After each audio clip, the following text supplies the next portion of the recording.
Welcome to this episode of Through Jeremiah's Eyes. We're 24 hours with gorillas in Central Africa. The day we started on a boat, which there was no kind of sign, schedules, announcements. We just knew that we had to go down a narrow stretch of water, cutting through a forest that feels older than anything that is actually built to reach it. The engine was humming low and everything was quiet, not like a empty sort of quiet, but layered. We were able to hear the birds, the water, movement that you can't quite place any specific area. But that's how access works here in Gabon. Not roads, not a lot of crowds, just open water. And we're headed toward a group of habituated gorillas, animals that are still technically wild but more accustomed to human presence through a long and deliberate process. And that distinction matters because what we're doing today isn't tourism in the way that people usually think about it. It's participation in a system that's designed to keep these animals alive, because habituation isn't training and it's not like an instant process at all. Now, habituation programs exist because conservation at scale requires visibility. Gorillas that no one ever see are harder to protect, not because they aren't valuable, but because funding systems respond to the proof, they respond to the data, the monitoring, the presence, all those different types of things to be able to build like a kind of like a marketing campaign. They have no marketing.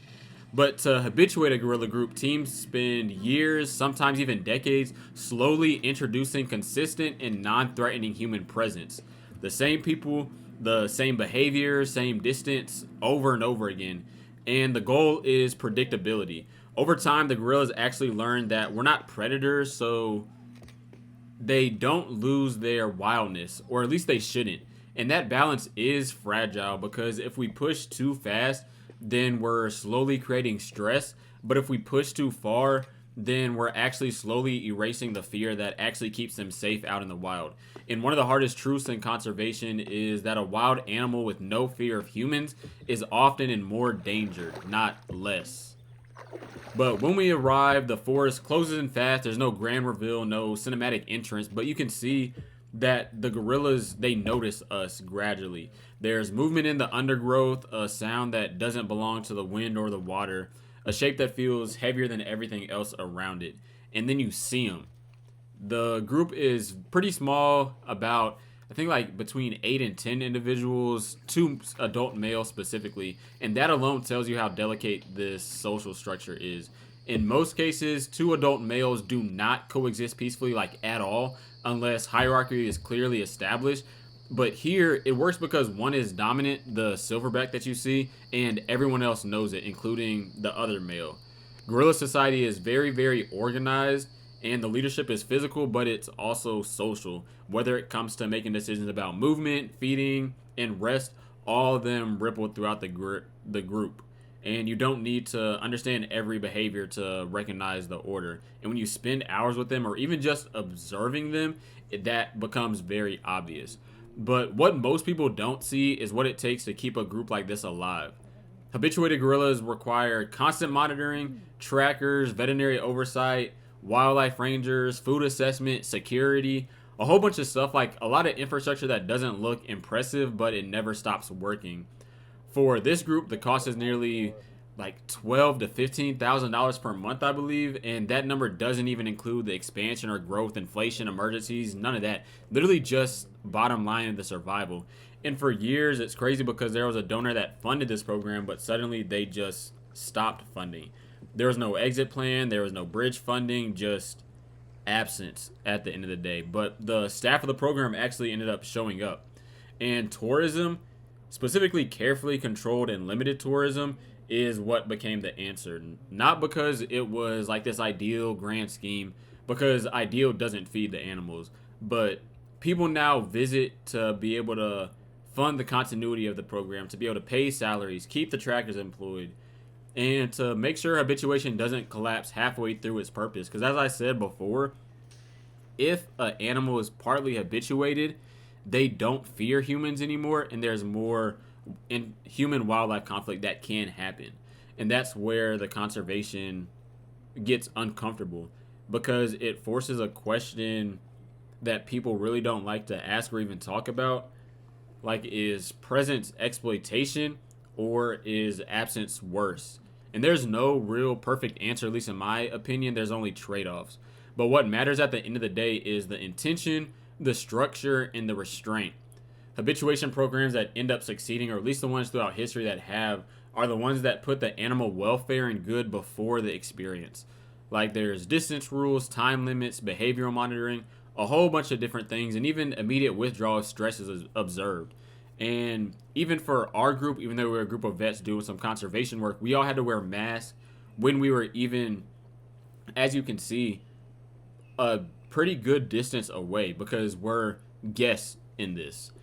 But spending a full day alongside them really changes how you see them because they're eating, resting, grooming, and at a point ignoring us completely. But I feel like that's the most important sign that the system is working. They don't try and approach us. They don't react to us. They just exist in their own individual world, or kind of like their own like microcosm. And that indifference is earned and it is very fragile, which is why reintroduction programs are so complex. Animals raised or monitored too closely can lose the natural hesitancy that protects them, and once that boundary erodes, it's very, very hard to build. And a gorilla that doesn't fear humans may wander too close to a farm, and when they encounter people, especially people that live in the forest and different villages, there's conflict that's going to happen, and no telling what may happen at the end of the day. But Gabon plays a very, very unique role in this story because large portions of the country as a whole remain forested. The population density is low and the protected areas are expansive. Like, this entire video has been of a natural park that is very, very protected. Like, you cannot cut down a tree in here even if you wanted to. You could try to pay to and you still couldn't do it. And that's why on paper it's one of the best places in the world for gorilla conservation. But protection doesn't always equal funding, which is annoying, but the conservation here depends on a patchwork of NGOs, private donors, international grants, local staff who often work under uncertainty. Big names are like global funds that may support some initiatives, but that support is very competitive and at the end of the day temporary because there's no degree of future for any program. And yeah, it's just the reality of it all. But ending off the day and wrapping everything up, what really stuck with me and even sticks with me right now is not the rarity of seeing the gorillas, but the weight of the responsibility that actually came with it. Because once you see how much effort actually goes into keeping a single group alive, not just surviving, but actually thriving, it becomes pretty impossible, and I don't even like saying impossible, but it becomes pretty impossible to pretend that conservation is simple. Like, it's not about loving animals, it's not about that at all. It's about building systems that don't collapse when the funding disappears, about choosing long-term presence over short-term impact. And after 24 hours alongside gorillas, one thing is very, very clear. They don't need us to admire them, they just need us to be consistent.